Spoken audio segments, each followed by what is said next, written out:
রাজশাহীর তানোরে ২ বছরের শিশু সাজিদ পরিত্যক্ত গভীর নলকূপের গর্তে পড়ে যাওয়ার ১৯ ঘণ্টায়ও উদ্ধার করা সম্ভব হয়নি। বৃহস্পতিবার সকালে শিশুটি যে গর্তের মধ্যে পড়ে যায় সেদিকে সুড়ঙ্গ খোঁড়া শুরু করে ফায়ার সার্ভিস, তবে এখনও সাজিদের দেখা মেলেনি।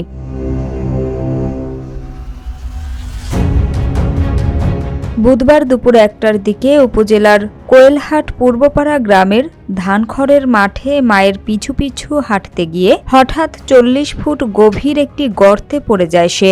মাত্র ৮ ইঞ্চি ব্যাসার্ধের সেই অন্ধকার গর্তে পড়ে যাওয়া ছোট্ট শিশুটিকে উদ্ধারে ফায়ার সার্ভিসের ৫টি ইউনিট আপ্রাণ চেষ্টা চালিয়ে যাচ্ছে।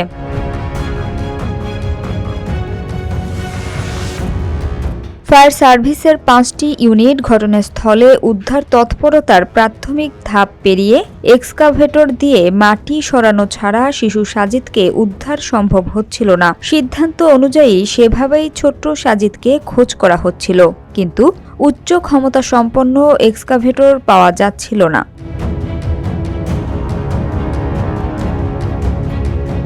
তানোর উপজেলা ফায়ার সার্ভিসের স্টেশন ম্যানেজার আব্দুর রৌফ বলেন, আমরা ৪০ ফুট গর্ত করেছি। সেই গর্ত থেকেই শিশুটি যে গর্তে পড়েছে সেদিকে সুড়ঙ্গ করা হচ্ছে। আমরা এখনও শিশুটির দেখা পাইনি, তবে শিশুটিকে না পাওয়া পর্যন্ত আমাদের উদ্ধার অভিযান চলবে।